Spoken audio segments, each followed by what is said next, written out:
Alright everyone, Jake here again. Today we're doing chapter 298 of My Hero Academia. Last week left off with the prison break. It went down in one chapter seemingly. I'm hoping we get more of it in this chapter. It would be weird if we cut away from the prison break now and off screen the rest of it. Only reason I say is, even though appears like we're done, there's still two factors that we didn't see in the prison break that I'm hoping will come into play this chapter. One being we didn't see Kurogiri get broken out. Two being Stain. And Stain is a big deal because when you really think about it, Stain probably isn't fucking with everything that's happening right now with the villains.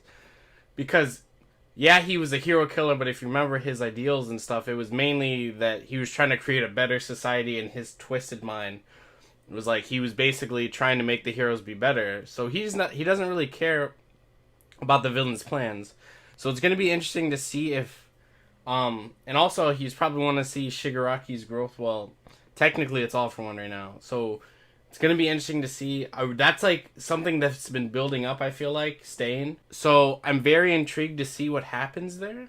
Before I read, there is one real quick theory I wanted to throw out that I don't think I've stated on this channel before. Is I've had this idea in my mind that because Stain will most likely not want to go with the villain's plans, that I feel like potentially Shigaraki / All For One will take Stain's quirk and give it to Spinner, which will be kind of like a full circle thing with Spinner, since he was like started off as a Stain fanboy. So that's a theory I have, is that Spinner will end up with Stain's quirk, and that'll also give him a buff of his overall ability. But anyways, let's just get right into it. Okay, so it looks like we're still with the villains. It was our money that paid for that sushi, remember? Not to mention your medical treatment, all that edited footage and Toga's new coat. Oh, this must be previous, because that looks like twice right there. What the hell? Huh? Your baldy of a boss should be in a hospital, but instead you get to keep him in this hideout. Who do you think you gotta thank for that? It's Compress, Spinner. Crumbling sound. Oh, man. It feels good to see twice again. At the same time at the Jaku Hospital raid. Okay, so this was my public face at the Detnerat CEO, and my new role as a commander in the revolution following the Liberation Army's change in leadership. After the crusade of Deka City, I made these two faces of mine into two separate people themselves. Ooh, we're getting some more Redestra stuff? Pulling such an underhanded trick like falsely requesting a joint venture into support items. I knew you commission fools had been keeping me under surveillance, but there was the possibility that you couldn't forgot our products either. Did he fucking... Wait, when was this? Oh, was it... Well, okay. It's a good thing that I prepared two faces. This is back at... What? He attacked the commission? Is this current time? What's going on? Sorry, I'm a little confused because I was like, this has to be a flashback. The Jaku Hospital raid. Holy shit, he had got the people at the commission? I didn't think you would resort to these measures. Is this the public order you seek to create? It is something you certainly needed. However, what we strive for is peace without order, genuine freedom. Liberate yourselves. Oh, he was a twice clone? The seeds have already been sown. Wait a minute, hold up. Okay, I'm getting this now. So, the Redestra we just saw fuck up the Hero Commission, that wasn't Redestra, that was a twice clone of Redestra. Okay, now I was like, how the fuck did he end up at the Jaku Hospital raid if he was all the way on this side of town? Oh, okay, the Two-Face, okay, so twice clone was the Two Faces, so just like how the Doctor had to, Redestra had to. It's clicking in my head now, I'm understanding what's going on. Damn, he fucked up. And if you see, he fucked up. It was the lady that was at the Billboard charts, and like the Hero Commission lady we see, and then also the guy that ran the tests for the provisional license. 6 hours since the attack on Tartarus. 3:06 a.m. Cyan prison. So this is a different prison altogether. Boom, boom. Oh, Nomu's. Holy shit. Oh my god, there's multiple prisons. They're breaking multiple prisons. 355 Baku prison. Cool. Holy shit, they're just breaking out every single fucking prison. Okay. Right? I'm not crazy, right? This isn't like different divisions at Tartarus. This looks like it's just completely different prisons around the world. There's AFO. The emergency aircrafts can only be operated through an employee biometric identification. And as 7 prisons were attacked by the near high ends and escaped criminals from Tartarus. Prisoners from 6 of them had been freed. And it looks like the guy that they have, the biometric thing, it looks like he might have something on his head controlling him. It's a little... I am reading the scans, not the officials, so like the pages are darker, so some of the stuff is a little harder to make out. 504. My arrangements have been fulfilled. What a dramatic day. Letting those wild people loose will make my trail difficult to track. Apologies to you all, but I ask that you watch over me while I rest. And we see, okay, Dabi has his white hair again. We see Skeptic in the background. We see Spinner. It surprised me how well we connected over video games and stuff.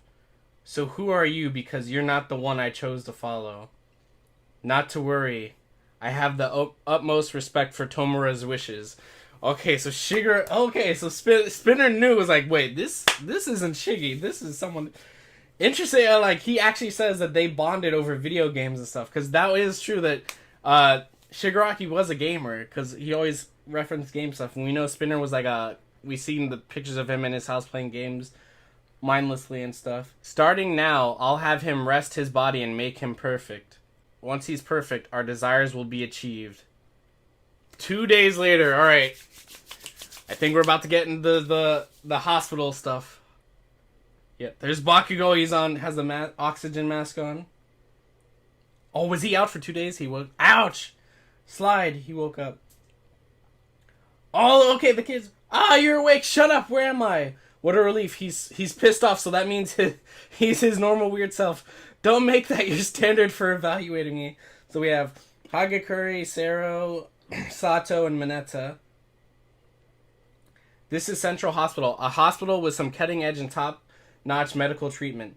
But seriously, I'm so relieved. When I heard you were in the most critical state, they said you had a hole in your stomach. I'll go get a nurse. What about Deku and Todoroki? I'm so happy even a delinquent like you made it. Mineta's getting emotional. Sensei, Senpai, and Endeavor. Oh, he has a concerned look on his face. What happened to everyone? Oh, they look a little shook. Okay, Gran Torino's on life support. He's not dead yet, but it sounds fucked up. But if you've watched my things before, I'm hoping Gran Torino dies because I just don't see the point in him living past this, and like this is like would make for a good emotional moment, you know, and with everything that happened, I feel like we need just a little, like I'll be satisfied if just Gran Torino dies. But like we were saying, it's kind of weird that Hori did choose to let some people live that seemed kind of questionable. Because, for instance, 13 we never really saw that much of anyway, so I didn't understand why we had to save 13. Even though with 13's quirk, it made sense that she lived. Mandalay was another one that felt like could have died but didn't live. So I was kind of hoping we get like a little bit more. Like it's not the biggest thing. But Gran Torino's like the one that I'm like, I love Gran Torino, but for the story's sake, I kind of hope he passes away. Shimura. I said the same thing to Gran Torino as well, but if you had waited even a moment longer, it would have been even worse. Thanks to Rocklock and the others prioritizing your life, you're here. Oh, there's Mike in civilian clothes. Aizawa's still missing his leg, and he has an eye patch on. So Gran Torino is alive still, it seems, based on what he's saying. Even Kavama Senpai, why? Don't say it, Yamada. Just tell me how the students are doing. Is that Todoroki that they're... It's Momo, Mina, Kirishima, and Shoji are looking at someone that has black hair bandaged up. Okay, yeah, that was... Or it was red hair. Todoroki looks like he has even more burns based on the bandages. Where's Deku? That's the one we need to know. Don't worry about it. It's fine. We ended up seeing Todoroki-san. It's alright. Do you have a connection to Endeavor? How is his condition at the moment? Does Endeavor understand the current devastation across Japan? Everyone would like to know his relationship to Dabi. When will he hold a press conference? These people are restless. We want to know. Yep. Dabi's plan's already coming together. That one is the root cause. His shining light beckons the dark, and our demise. Yep, going back to the magician dude that at the beginning of Endeavor Agency. He's looking out at Endeavor. Hawks in the background. His flames were more powerful than Father's. I couldn't win out in firepower. Those were the flames of a strong hatred. He kept watching all this time. All in order to disgrace Father. He's destroying his own body and getting numerous lives caught in the middle. He's me. Tell me from before that day who burned this body. Or the me from before that day who burned this body. It can't be Father. Toyani has to be dealt with by me. Ooh, setting up the...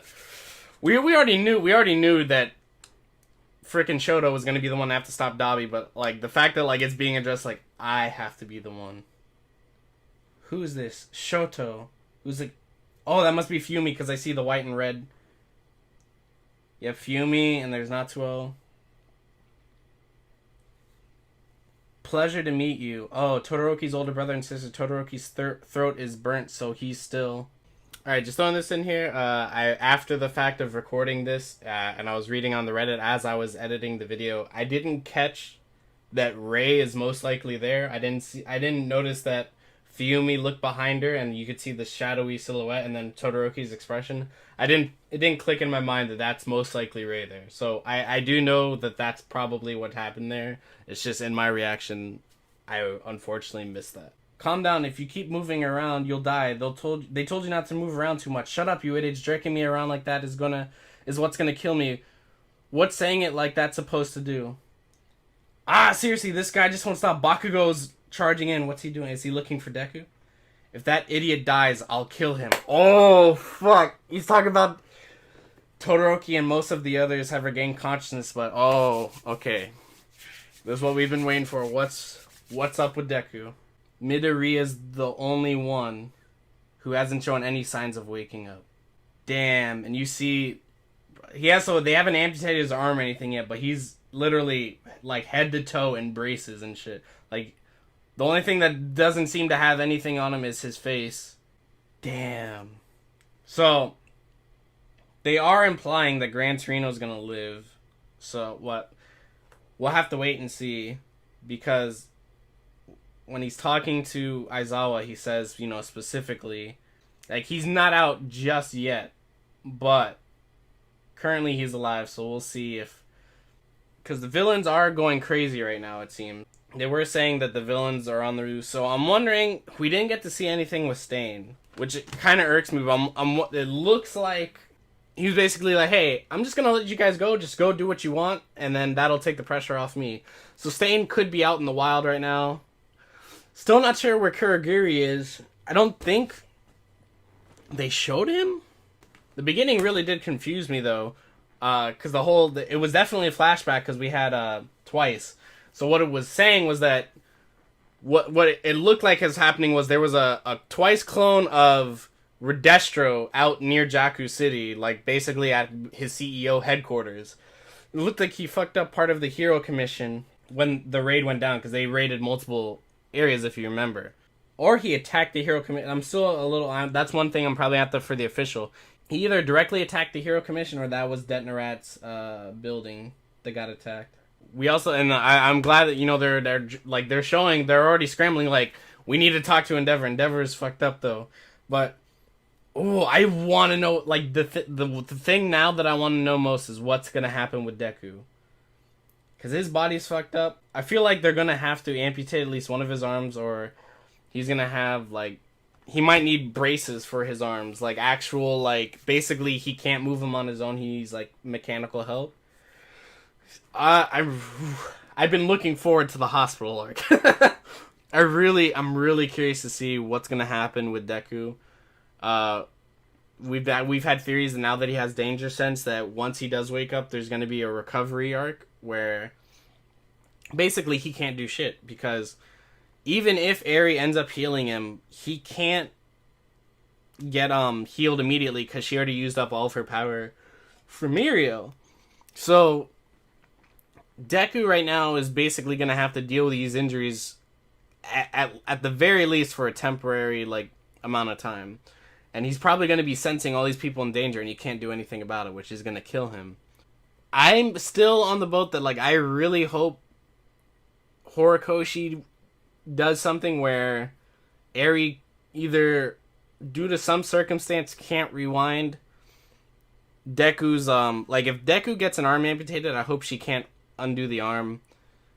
But it's implying that she can undo, like, because there was the lizard with its tail chopped off, but the only thing with that was kind of like, well, the lizards already naturally grow back their tails, so maybe that was why she was able to do it with them. So, like, it's weird. I'm thinking, I'm kind of, because, like, the thing with me is that regardless, Deku will have to deal with it temporarily, but I want Deku to have a permanent consequence, and I don't want all this damage on him to be undone by Eri. I want him to have something that's like a permanent reminder that he did this. Because it'd feel kind of cheap if like all of it could just be undone. Same thing with Aizawa. So, I'm thinking either a new limitation is going to be put on Eri's quirk, or Eri's going to lose her quirk. Either like, well, there's three things. She's either going to lose her quirk, a new limitation is going to be revealed, or the third option is that something happens where, because Hero Society is in such a shit show like situation right now, that maybe the government will intervene even more and go like, put stricter restrictions on the school, and maybe they'll be like, hey, why are you raising this child that none of you have any blood relation to? Maybe the government will take Eri away. We'll have to see how that plays out. I'm just hoping that it doesn't get undone. But anyways, that's my thoughts for this chapter. Tune in. I think I didn't see anything indicating we have a break next week, I don't think. So I will see you guys next week. Leave a comment, let me know what you guys thought of the chapter, and see you guys later.